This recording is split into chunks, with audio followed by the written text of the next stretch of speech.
আসসালামু আলাইকুম। আজকে আমি এই ড্রামার পার্ট 5 এক্সপ্লেইন করব। আপনারা যারা আগের পার্ট দেখেননি তারা কমেন্টে থাকা লিঙ্ক থেকে অথবা আই বাটন থেকে দেখে আসতে পারেন। তো চলুন শুরু করা যাক। এপিসোডের শুরুতেই দেখি শিমু যখন তার স্বপ্নের ব্যাপারে বলে দুয়ানজু তাকে বলে, তোমার কথা শুনে মনে হচ্ছে তুমি তোমার বাবা মাকে অনেক ভালোবাসো, নিশ্চয়ই তারা তোমার মতোই সফট হার্টেড হবে। শিমু জিজ্ঞাসা করে, তুমি কিভাবে বুঝলে তারা আমার মতন? তখন সে বলে, তুমি দুনিয়ার রং দেখতে পাও না, কোনো কিছুর স্বাদ গ্রহণ করতে পারো না, তারপরেও তুমি সবার সঙ্গে ভাগ করে খাবার খাও, তুমি মিউজিক অনুভব করতে পারো না, তারপরেও অনেক সুন্দর মিউজিক বাজাও এবং অন্যকেও আনন্দ দান করো। এই সব কিছুতেই বোঝা যায় যে তোমার মন কতটা ভালো। সে জানতে চায় শিমুর বাবা মা কিভাবে মারা গিয়েছিল। শিমু বলে তার মা যেহেতু মানুষ ছিল, তিনি বয়স বৃদ্ধির সঙ্গে মারা যান, আর তার বাবা ছিলেন স্পিরিট। সে শুনেছে তার বাবা নাকি ভালোবাসার কারণে মারা গিয়েছে। যেটাই হোক না কেন, সে এখনো তার বাবা মাকে অনেক অনুভব করতে পারে, তাদের কথা তার এখনো মনে পড়ে। সে এখনো স্বপ্নের তার বাবা মায়ের সে গরম হাত অনুভব করছে। তখন দুয়ানজু তার গালে একটু হাত দিয়ে বলে, তোমার স্বপ্ন ভেঙে গিয়েছে, এখন বাস্তব দুনিয়ায় আসো। শিমু এখানে ইমোশনাল হয়ে গিয়েছিল, আর তার এমন ব্যবহারে সে একটু রেগেই যায়। পরদিন সকালে দুয়ানজু তার সামনে অনেক রকমের খাবার রাখে। শিমু এগুলো দেখে বলে, আমার খাবার খাওয়ার প্রয়োজন নেই, মানুষদের মতো আমি এত খাবার খাই না। দুয়ানজু বলে, কিন্তু তোমার বডি তো মানুষের, খাবার না খেলে তো তুমি দুর্বল হয়ে যাবে। শিমু ওখানে বসে সব খাবারগুলো ধরে এগুলোর অনুভূতি নিচ্ছিল। তখন দুয়ানজু তাকে বলে, সে চাইলে এগুলো টেস্ট করেও এটার অনুভূতি নিতে পারে। খাবার যখন তার পেটে যাবে তখন অন্যরকম একটা অনুভূতি আসবে। এটা শুনে তো সে একটু একটু করে খাবারও খেতে থাকে। অন্যদিকে চেংকে দেখি, সে এখন শিমুর ব্যাপারেই ভাবছিল। এখন পর্যন্ত শিমু তাকে যেভাবে বাঁচিয়েছে, তাকে কেয়ার করেছে, ভালোবেসেছে, তাকে প্রোটেক্ট করেছে, এই সবকিছু দেখে তার মনে হয় যে শিমু আসলে অতটাও কঠোর না। সে হয়তো রেগে আছে তার উপরে কোনো বিষয়ে। এই জন্য সে শিমুর পছন্দের সূর্যমুখী ফুলের বীজ অনেকগুলো ছিলে একটা ব্যাগে ভরে নেয়। এরপরে সে এটা দেওয়ার জন্য যখন শিমুর কাছে যায় তখন দেখতে পায় সে বসে বসে অনেক খাবার খাচ্ছে। আর এই খাওয়া দাওয়াতে শিমু এবং দুয়ানজু এত বেশি ব্যস্ত ছিল যে সে তার ওই ব্যাগটা তাকে দিতেই পারে না, আর ওখানে থেকে মন খারাপ করে বেরিয়ে যায়। এরপরে বাইরে গিয়ে বসে ভাবতে থাকে, শিমু তো কখনোই এত বেশি খাবার খেত না, আজকে হঠাৎ এত খাবার খাচ্ছে, বিষয়টা তার কাছে অনেক অদ্ভুত মনে হয়। এদিকে দুয়ানজু কালকে শিমুকে জ্বালানোর জন্য সরি বলে তাকে একটা কিউট শিয়ালের পুতুল গিফট করে। শিমু তার এটো হাতে ওই পুতুলটা ধরতে গেলে সে তার হাত মুছে দেয় আর তাকে বলে, তুমি সবসময় আমাকে শিয়াল বলো, সেজন্য তোমার জন্য শিয়াল গিফট নিয়ে এসেছি, এটা তোমার পছন্দ হয়েছে? শিমুর তো আসলে এটা অনেক বেশি সফট লাগে আর অনেক পছন্দ হয়, কিন্তু তারপরেও সে বলে হ্যাঁ ঠিক আছে। এরপর সে দুয়ানজুকে বলে ওই মার্শাল চিংকে তার খুব একটা সুবিধার মনে হয়নি। এরপর ইউঝু রাজ্য জয় করতে গেলে সে যেন একটু সাবধানে থাকে। দুয়ানজুর প্রতি তার এত কেয়ার দেখে সে তাকে ধন্যবাদ জানায়। পরদিন সুজু রাজ্যে হেমন্তের উৎসব ছিল। চেং গিয়ে শিমুকে বলে, তুমি কোথায় যাচ্ছ? শিমু রেডি হয়ে সেই উৎসবেই যাচ্ছিল। তখন সেও তার সঙ্গে যেতে চায়। শিমু তখন তাকে সঙ্গে করে নিয়ে যেতে চায়। এটা শুনে সেও খুশি হয়ে তার সঙ্গে যায়। হেমন্তের উৎসবে গ্রামের মাঝখানে একটা গরু এবং লাঙল সহ একটা কৃষকের স্ট্যাচু তৈরি করে রাখা ছিল, যেটা দেখার জন্য সবাই ভিড় করতে শুরু করে। আর এই ভিড়ে শিমু চেংকে হারিয়ে ফেলে। এদিকে চেংও তাকে হারিয়ে ফেলে, আর যখন সে দৌড়ে ভিড়ের মধ্যে যাওয়ার চেষ্টা করছিল বারবার একই জায়গায় পৌঁছে যাচ্ছিল। তখনই একটা আওয়াজ তাকে বলতে থাকে, জিয়াও জিয়াও আসল নয়, সে একসময় তাকে ছেড়ে চলে যাবে, সে তাকে ধোকা দিয়েছে। চেং তখন বলতে থাকে, না, সে আমাকে ধোকা দেয়নি, সে অনেক ভালো। আর সেই লোকটাও চিৎকার করে তাকে বলতে থাকে সে আসল জিয়াও জিয়াও নয়। এটা বলেই তার ভেতরে প্রবেশ করে। এদিকে হেমন্তের উৎসবে সবাই মিলে আনন্দ করছিল এবং সেই গরুকে লাঠি পেটা করছিল। এটা তাদের আনন্দ করার এবং নাচ করার একটা ভঙ্গি ছিল। তখনই সেই মাটির তৈরি গরুটা ভেঙে যায় আর এটার তলা দিয়ে চেং বেরিয়ে আসে। এটা দেখে তো আশেপাশের মানুষ ভয়ে পালিয়ে যায়, আর শিমু দেখতে পায় চেং জ্ঞান হারিয়েছে। চেংকে তার মাইন্ডের ভেতরে বারবার বলা হচ্ছিল তার বোন জিয়াও জিয়াও নকল, এই মেয়েটি হলো আসল জিয়াও জিয়াও। তখন তার স্বপ্নে সেই মেয়েটি বলছিল আমি আসল, আমি আসল, আর পেছনে থেকে শিমু তাকে মেরে ফেলে। এটা দেখে সে ভয়ে ঘুম থেকে উঠে যায়। শিমু তাকে জিজ্ঞাসা করে তার সঙ্গে কি ঘটেছিল, কিন্তু সে কিছুই বলে না। শিমু তাকে বলে কিছুদিন সে সুস্থ না হওয়া পর্যন্ত বাহিরে যেন না যায়। এরপরে শিমু যখন বারান্দায় বসেছিল তখনই হঠাৎ বৃষ্টি আসে। যেহেতু এখন তার স্পর্শের ইন্দ্রিয় ছিল, এজন্য তার শরীরে যখন সেই ফোঁটাগুলো পড়ছিল সে অনুভব করতে পারছিল। বৃষ্টির পানি অনুভব করে এগুলোকে ছুঁয়ে তার অনেক ভালো লাগে, সে অনেক বেশি আনন্দ পায়। এরপরে দুয়ানজু তার সঙ্গে দেখা করতে আসে এবং তাকে বলে তাকে কিছুদিনের জন্য ইউঝু রাজ্যে যেতে হবে, সে যেন নিজের খেয়াল রাখে। শিমু তখন তাকে বলে, এখন তো আমার কোনো পাওয়ার নেই, আমি যদি বিপদে পড়ে যাই আমাকে কে প্রোটেক্ট করবে? তখন দুয়ানজু বলে, আমি তাহলে স্পর্শ ইন্দ্রিয় ছাড়া যদি বিপদে পড়ি, আমার ব্যাপারে ভাবছো না? শিমু বলে, তোমার ব্যাপারে ভেবে কি হবে, প্রথমে আমার নিজের ব্যাপারে ভাবতে হবে। এসব কথা শেষে সে দুয়ানজুকে অনেক সুন্দরভাবে টাচ করে, আর এরপরে তার বুকে হাত দিয়ে বলে সে যেন ভালোভাবে ফিরে আসে, সে তার জন্য অপেক্ষা করবে। এটা বলেই শিমু চলে যায়, আর দুয়ানজুর নিঃশ্বাস যেন কিছুক্ষণের জন্য আটকে গিয়েছিল। শিমুর এতটুকু কথাতেই সে অনেক বেশি কনফিডেন্স ফিরে পায় আর অনেক খুশি হয়ে সেখানে থেকে চলে যায়। এদিকে চেং যখন মন খারাপ করে বসেছিল তখন সেখানে দিয়ে মিস্টার লিন যাচ্ছিল। তিনি তাকে জিজ্ঞাসা করে, তোমার কি হয়েছে, এখানে মন খারাপ করে বসে আছো? চেং তাকে জিজ্ঞাসা করে, যদি দুইজন মানুষ একই রকম দেখতে হয়, তার মধ্যে একজন নকল এবং একজন আসল, তাহলে আমি তাকে কিভাবে চিনব? তখন মিস্টার লিন তাকে বলে, তোমাকে অবশ্যই বুদ্ধিমত্তার সঙ্গে কাজ করতে হবে। তুমি নিশ্চয়ই জানো আসলজন কেমন হবে, তার আচার ব্যবহার সবকিছু সম্পর্কে জানো। তাহলে একটু বুদ্ধিমত্তার সঙ্গে কাজ করলেই তুমি আসল মানুষকে খুঁজে পেয়ে যাবে। এটা শুনে সে বিষয়টা বুঝতে পারে। এদিকে দুয়ানজু এবং ফেংকে দেখি। ফেং এখন নান্দু শহরে ফিরে যাচ্ছিল, কারণ এখানকার তার কাজ শেষ।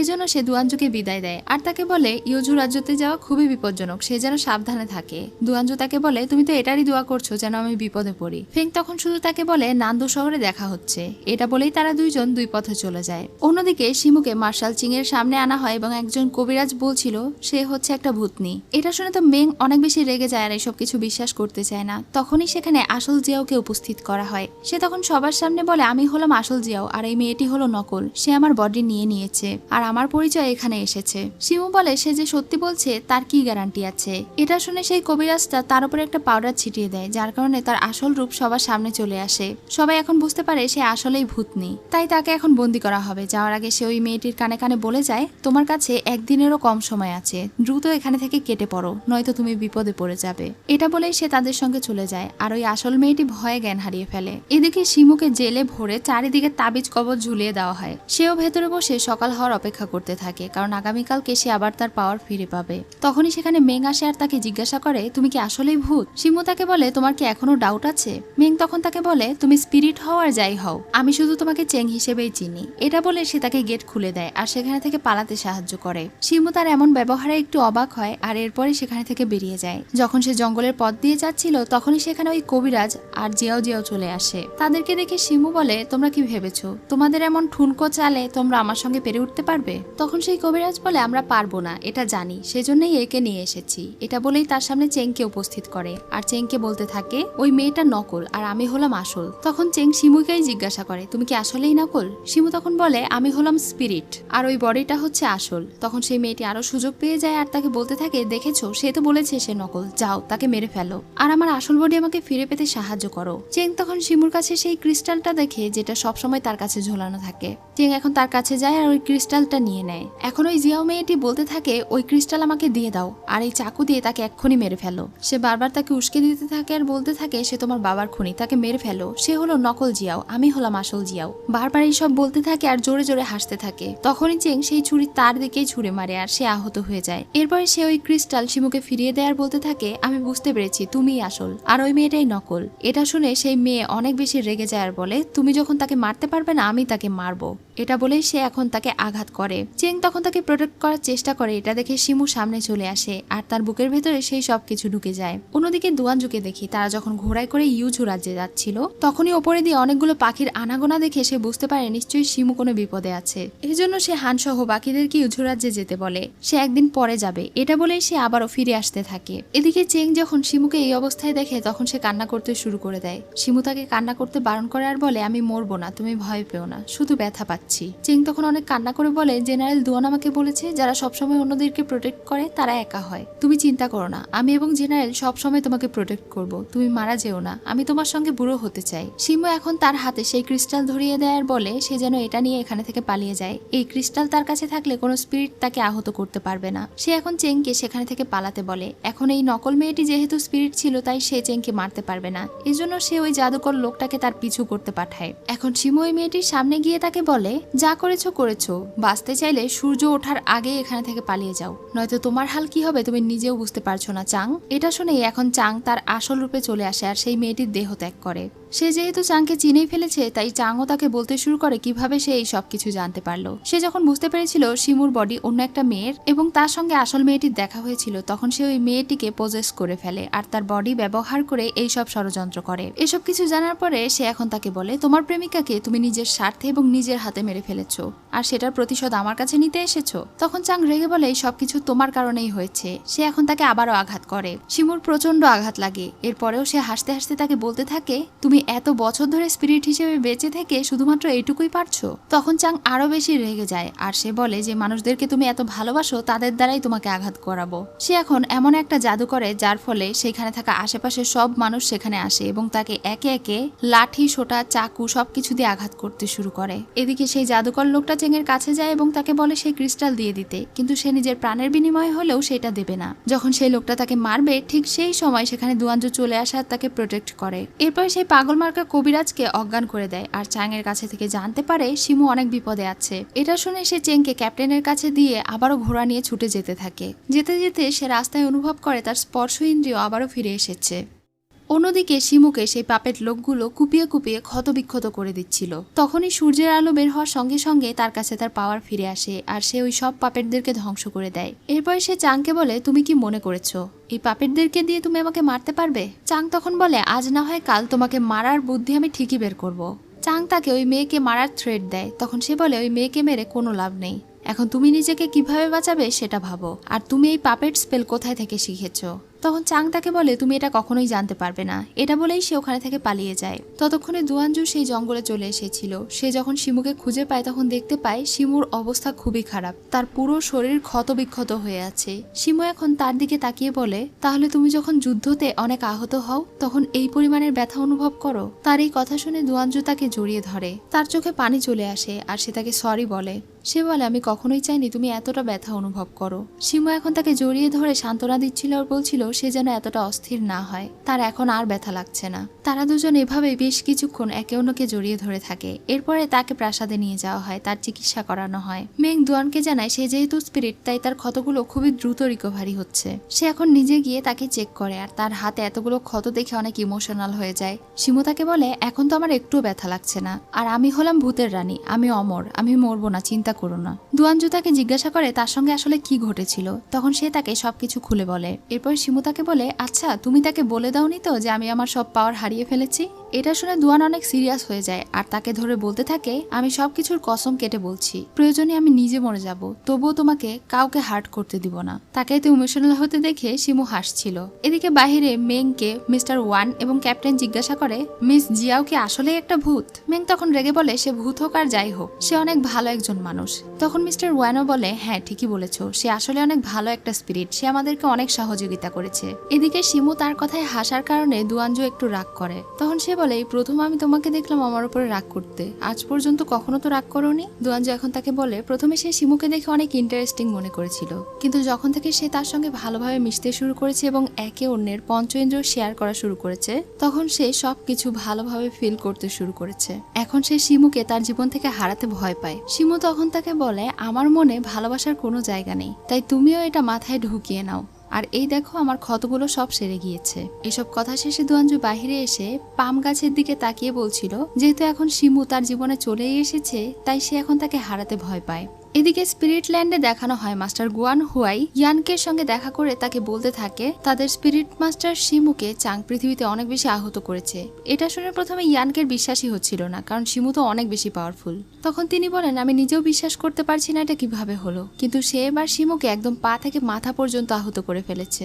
এটা শুনে তো ইয়ানকে ভীষণ রেগে যায়। অন্যদিকে চেংয়ের যখন জ্ঞান ফিরে আসে দুয়ানজু তার জন্য খাবার নিয়ে এসেছিল। সে শিমুর ব্যাপারে জিজ্ঞাসা করছিল। তখন দুয়ানজু তাকে বললে, তুমি চিন্তা করো না, সে হচ্ছে একটা আত্মা, তাই তার কিছু হবে না, সে হচ্ছে আত্মাদের রানী। এটা শুনে সে জিজ্ঞাসা করে, সত্যি কি সে আত্মাদের রানী এবং অমর? দুয়ান তাকে হ্যাঁ বললে সে এবার খুশি হয়ে খাবার খেতে শুরু করে। এরপরে সে বলে, বড় হয়ে সেও তার মতো শক্তিশালী একজন জেনারেল হবে, তাকে এবং জিয়াওকে প্রোটেক্ট করবে। তার মুখে এই কথা শুনে দুয়ানের বেশ ভালোই লাগে। এরপরে চেং তাকে বলে, জিয়াও কি আসলে আমাদেরকে ছেড়ে চলে যাবে? সে তো স্পিরিট, সে বলেছে সে নাকি সবসময় আমাদের সঙ্গে থাকবে না, কিন্তু সে তো আমাকে বলেছিল যে সে আপনাকে পছন্দ করে, তাহলে আপনাকে ছেড়ে সে কেন চলে যাবে? দুয়ান এখন তাকে বলে, শিমু আসলে একটা আত্মা, সে তাকে পছন্দ করে, তবে তার মতো নয়। সে তাকে এজন্যই পছন্দ করে কারণ সে একজন স্পেশাল মানুষ। তার কাছে দুয়ানজু মানুষ হিসেবে সবার থেকে আলাদা, কিন্তু দুয়ানজু শিমুকে মন থেকে পছন্দ করে আর অনেক ভালোবাসে। এই কথাটা যেন চেং কাউকে না বলে। এটা শুনে তো চেং অনেক বেশি খুশি হয়ে যায় আর আবারও খাবার খেতে শুরু করে।